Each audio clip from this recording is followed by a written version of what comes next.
বিদেশে বাংলাদেশের সব কূটনৈতিক মিশন, কনস্যুলেট, কূটনৈতিকদের অফিস ও বাসভবন থেকে রাষ্ট্রপতি মোহাম্মদ শাহাবুদ্দিনের ছবি সরানোর নির্দেশ দিয়েছে পররাষ্ট্র মন্ত্রণালয়।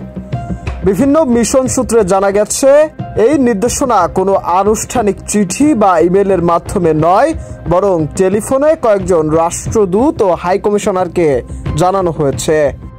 একই সঙ্গে পররাষ্ট্র মন্ত্রণালয়ের দায়িত্বপ্রাপ্ত দূতদের নির্দেশ দিয়েছে তারা যেন অন্যান্য মিশনকেও এ বিষয়ে অবহিত করেন। সূত্র জানায়, দক্ষিণ এশিয়া, আফ্রিকা ও ইউরোপের কয়েকটি মিশনে এখনও এই নির্দেশনা আনুষ্ঠানিকভাবে পৌঁছায়নি। তবে বিদেশে অবস্থানরত দুজন মিশন প্রধান গণমাধ্যমকে বিষয়টি নিশ্চিত করেছেন।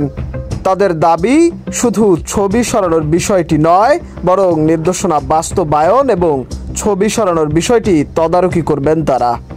মোহাম্মদ মাশরাফি, দৈনিক রূপান্তর।